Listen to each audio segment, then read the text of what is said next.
মুফতি মেরাজুল হক মাঝারি সাহেব ঢাকা, হযরত মাওলানা মুফতি মেরাজুল হক মাঝারি সাহেব ঢাকা হযরতকে ওনার গুরুত্বপূর্ণ তাফসীর পেশ করার জন্য ইন্তেজামিয়া কমিটির পক্ষ থেকে সবিনয় অনুরোধ করছি।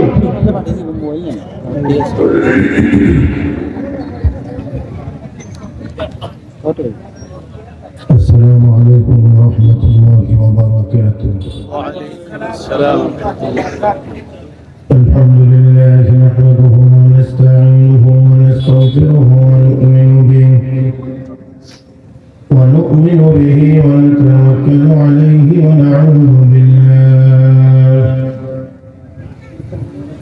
ونعوذ بالله من شرور أنفسنا ومن سيئات أعمالنا. من يهده الله فلا مضل له ومن يضلله فلا هادي له. ونشهد أن لا إله إلا الله وحده لا شريك له.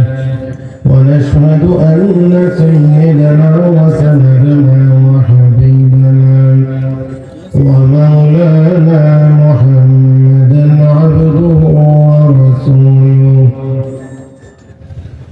الذي أرسله بالحق بشيرا ونذيرا وداعيا إلى الله بإذنه وسراجا منيرا. صلى الله تعالى عليه وعلى آله وأصحابه وبارك وسلم تسليما كثيرا. أما بعد فأعوذ بالله من الشيطان الرجيم. بسم الله الرحمن الرحيم. كل نفس ذائقة الموت وإنما توفون أجوركم يوم القيامة. فمن زحزح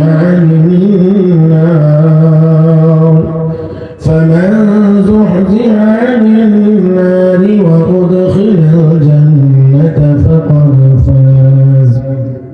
وما الحياة الدنيا إلا متاع.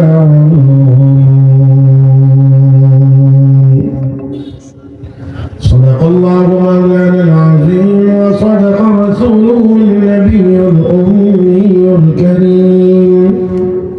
ونحن على ذلك لمن الشاهدين والشاكرين. والحمد لله رب العالمين. محبة الشتاء সবাই দরুদ ইব্রাহিম পড়ি। اللهم صل على محمد وعلى آل محمد كما صليت على إبراهيم وعلى آل إبراهيم إنك حميد مجيد.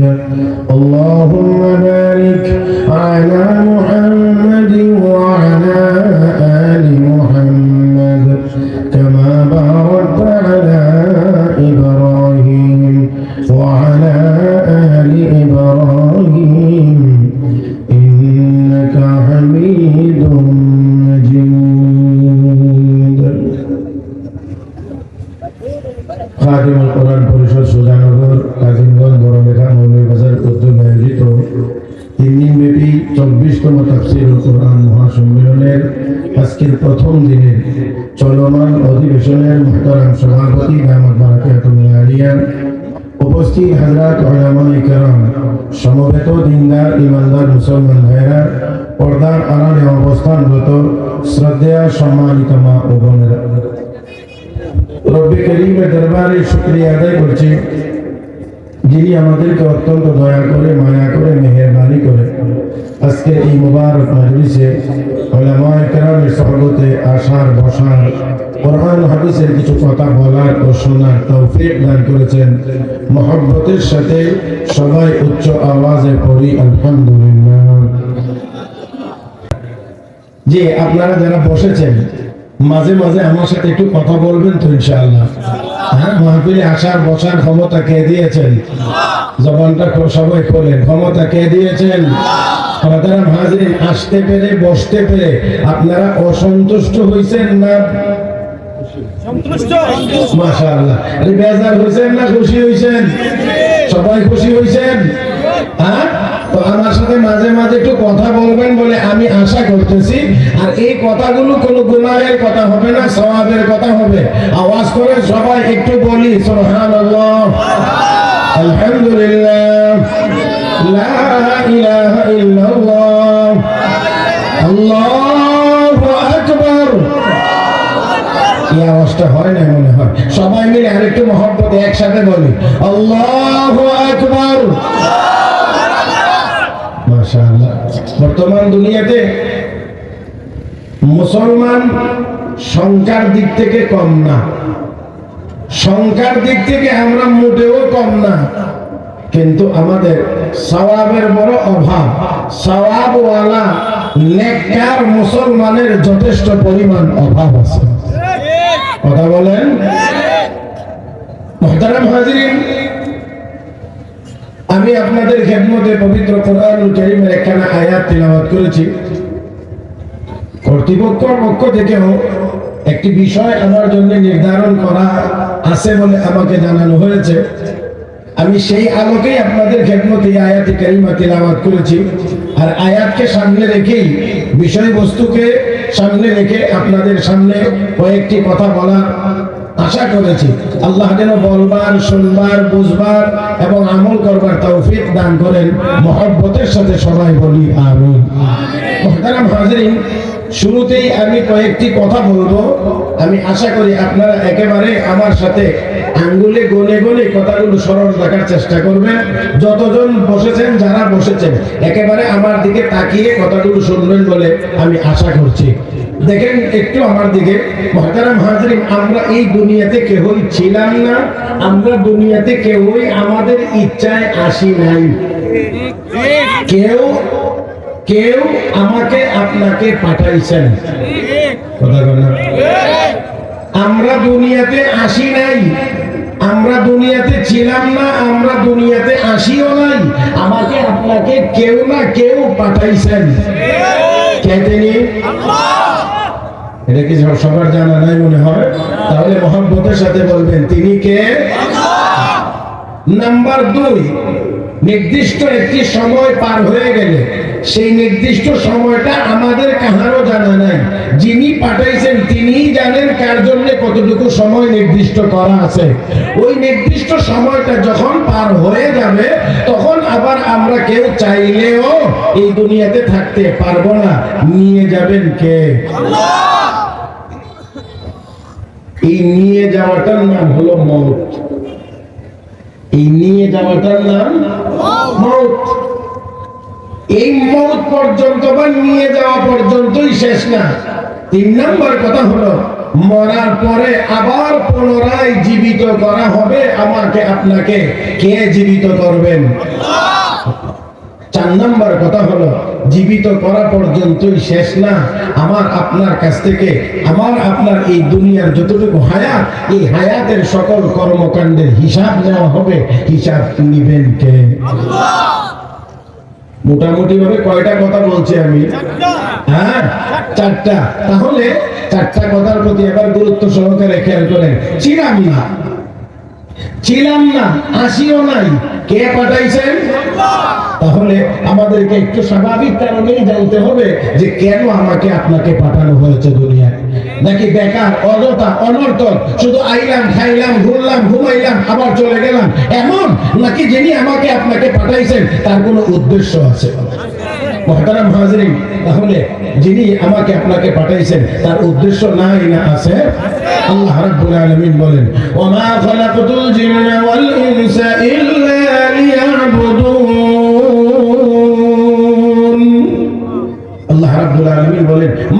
এবং জিন এই দুই দলকে বানাইছি একমাত্র আমার গোলামি করার জন্য। কি করার জন্য? আমরা কার গোলামি করব? আমরা কার ইবাদত করব? এই ইবাদতের জন্য একমাত্র একমাত্র একমাত্র আল্লাহর গোলামি করার জন্য আল্লাহ আমাকে আপনাকে বানাইছেন। বাকি কথা হলো, গোলামি করলেও এই দুনিয়ার হায়াত শেষ হয়ে যাবে, গোলামি না করলেও দুনিয়ার হায়াত শেষ হয়ে যাবে। দ্বিতীয় ধাপ হবে আমাকে আপনাকে আল্লাহ নিয়ে যাবেন, আমার আপনার মৃত্যু হবে, মৌত হবে, আমরা সবাই মরে যাব। মুহতারাম হাজিরিন, তো দুনিয়াতে চলে আসলাম, এখন যাওয়ার পালা। আল্লাহ আমার কথা মনে হয় আমি বুঝাইতে পারতেছি না, আপনারা একটু আমার দিকে খেয়াল করেন আর একটু কথা বললেন। আমরা দুনিয়াতে আল্লাহ আমাকে আপনাকে পাঠিয়ে দিয়েছেন, এখন আর পাঠানোর পালা সিরিয়াল নাই, এখন যাওয়ার পালা। কথা বলেন ঠিক কিনা? যাইতেই হবে, ইচ্ছায় হোক অনিচ্ছায় হোক, মনে চাক মনে না চাক, দুনিয়াতে থাকা যাবে না, দুনিয়া থেকে চলে যেতে হবে। মুহতারাম হাজিরিন, এই কথাটা আল্লাহ রাব্বুল আলামিন কোরআনে কারীমের ভিতরে, আমার আপনার নবী বিশ্ব নবী হাদিস শরীফের ভিতরে আল্লাহ তার বান্দাদেরকে, নবী তার উম্মতকে এই কথাটা বোঝানোর চেষ্টা করেছে, দুনিয়া থাকার জায়গা না, দুনিয়া থেকে চলে যেতে হবে। মৌত তোমাদের সামনে অপেক্ষা করছে, কখন মরবো এটাও আমাদের কাহারও জানা নাই। মরতে যে হবে এই কথার মধ্যে কি কারো কোনো সন্দেহ আছে? একটু আওয়াজ করে বলেন, সন্দেহ আছে? কখন মরবো জানি না, কখন মরবো কেউ জানি না, কেউ জানি না, কেউ জানি না, একমাত্র কে জানেন? ইন্নাল্লাহা ইনদাহু ইলমুস সাআ ওয়া ইউনাজ্জিলুল গায়ব ওয়া ইয়া'লামু মা ফিল আরহাম ওয়া মা তাদরি নাফসুম মাযা তাকসিবু গাদা ওয়া মা তাদরি নাফসুম বিআইয়ি আরদিন তামুত ইন্নাল্লাহা আলীমুন খাবীর। মাশাআল্লাহ, আল্লাহু আকবার যদি বলেন তো আরেকটু আওয়াজ করে বলেন, আরেকটু আওয়াজ করে। আল্লাহ, আমরা সুজানগরের মানুষ, আরবিতে সুজান শব্দের অর্থ হলো বাহাদুর। আল্লাহ, তো ওই বাহাদুরের মতো একটু আগে যদি কিছু না হয়, সুজানগরের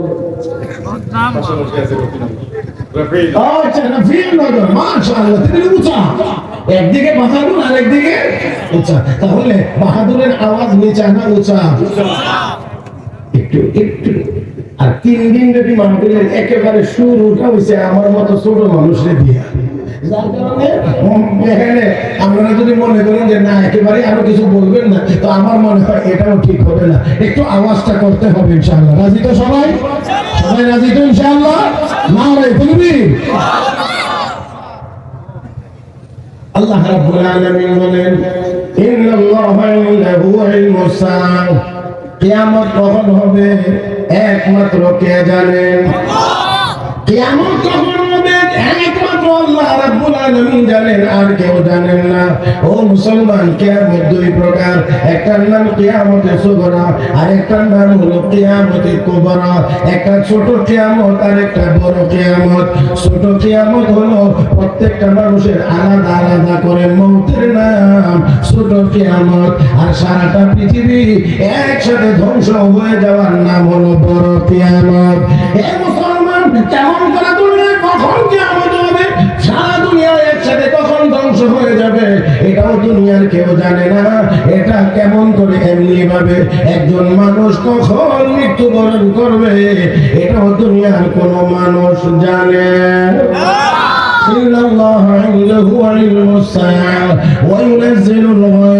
বৃষ্টি কখন হবে একমাত্র আল্লাহ ছাড়া কেউ জানেন না। মায়ের গর্ভে সন্তান কি হবে এটা আল্লাহ ছাড়া আর কেউ জানেন না। আগামীকাল মানুষ কি উপার্জন করবে, কি খাবে, আল্লাহ ছাড়া আর কেউ জানে না। কোথায় মানুষ মৃত্যুবরণ করবে, কখন মৃত্যুবরণ করবে, এটা দুনিয়ার কোন মানুষ জানে না।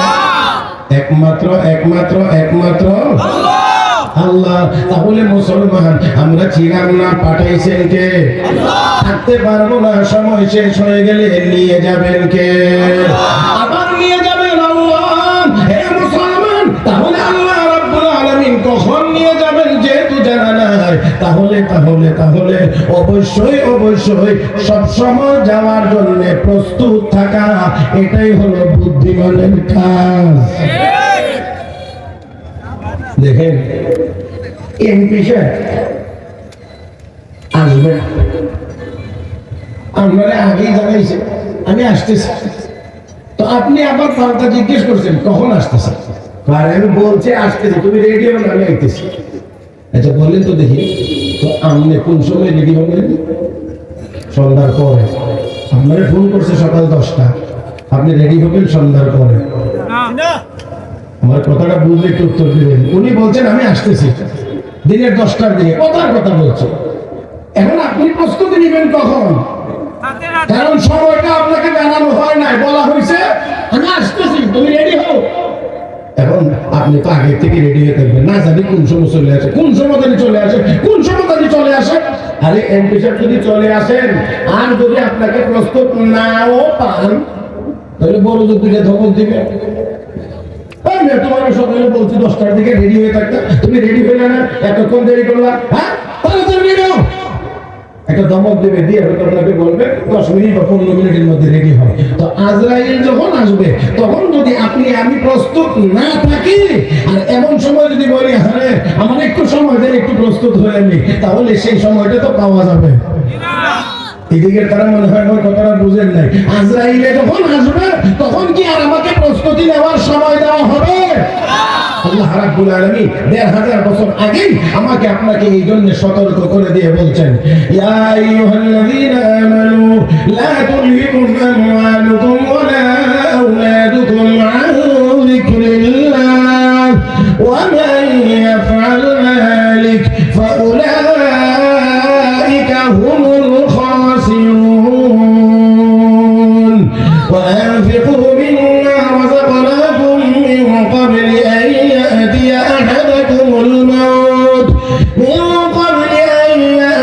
أحدكم الموت فيقول رب لولا أخرتني إلى أجل قريب فأصدق وأكن من الصالحين ولن يؤخر الله نفسا إذا جاء أجلها والله خبير بما تعملون। আল্লাহ রাব্বুল আলামিন বলেন, মওতের পরোয়ানা যখন জারি হয়ে যাবে, আজরাইল যখন তোমার চোখের সামনে চলে আসবে, আর সময় একটু বাড়ানো হবে না, একটু আগেও আবার তোমাকে নেওয়া হবে না। হে মুসলমান, তাহলে অবশ্যই অবশ্যই নির্দিষ্ট সময়ে আমাকে আপনাকে নিয়ে যাওয়া হবে।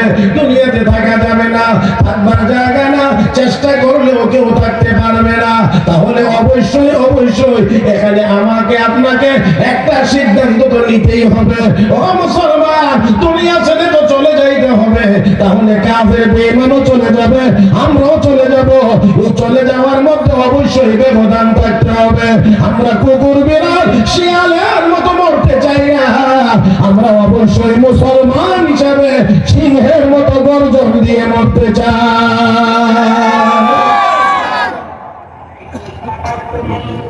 আল্লাহ আমাদের সবাইকে তৌফিক দান করুন, জোরে বলি আমিন। মোটামুটি ভাবে যে কথাটা আমার বলার উদ্দেশ্য ছিল, আমরা আসি নাই আমাকে আপনাকে যেমন পাঠানো হয়েছে, আবার নির্দিষ্ট সময় পার হয়ে গেলে আমি আর আপনি চাইলেও দুনিয়ায় থাকতে পারবো না, নিয়ে যাওয়া হবে। দুনিয়াটা কারো থাকার জায়গা না। যদি থাকার জায়গা হইতো বিশ্বনবী মুহাম্মদুর রাসূলুল্লাহ সাল্লাল্লাহু আলাইহি ওয়াসাল্লাম এখনো পর্যন্ত দুনিয়াতে থাকতে পারতেন, থাকার অধিকার ওনার চাইতে তো কারো বেশি ছিল না। তো নবী যখন থাকতে পারেন নাই, তাহলে দুনিয়াতে কেউ থাকতে পারবে না। এবারে আসে আমার মূল কথার দিকে আগানো। মুহতারাম হাজিরিন, তো দুনিয়া থেকে যেহেতু চলে যাইতে হবে, আল্লাহ রাব্বুল আলামিন যেই কাজের জন্য আমাকে আপনাকে বানাইছেন, আল্লাহর ইবাদতের জন্য, গোলামির জন্য। গোলামি যারা করবে, ইবাদত বন্দেগী যারা করবে, তাদের চলে যাওয়াটা হবে একরকম, আর যারা দুনিয়াতে আসার পরে দুনিয়ার চাকচিক্যের পিছনে পড়ে আল্লাহর নাফরমানিতে লিপ্ত হবে, তাদের যাওয়াটা হবে আরেক রকম।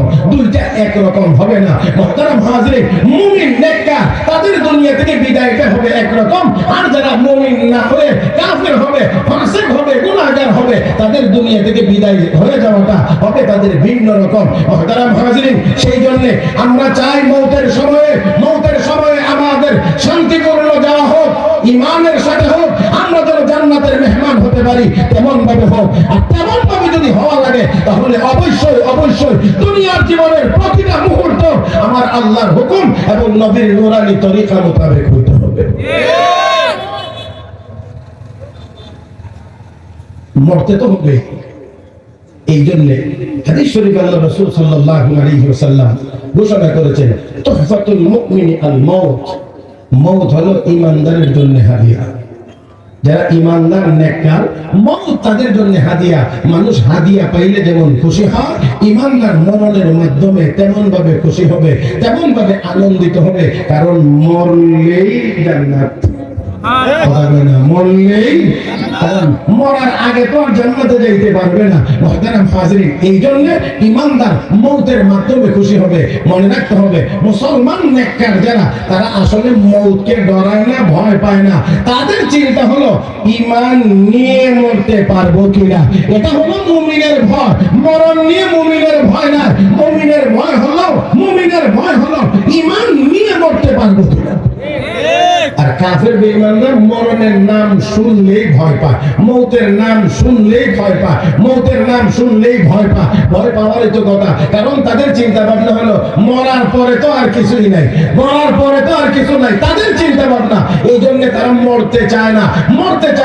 আর মুসলমান ওই জাতির নাম যারা যেমন করে বাঁচতে চায় আল্লাহর ইবাদতের জন্য, ঠিক তেমনি ভাবে আবার যদি আল্লাহর গোলামির জন্য, আল্লাহর সন্তুষ্টির জন্য যদি জীবন দেওয়ার প্রয়োজন হয়, মুসলমান আল্লাহকে সন্তুষ্ট করার জন্য জীবন দিতে প্রস্তুত।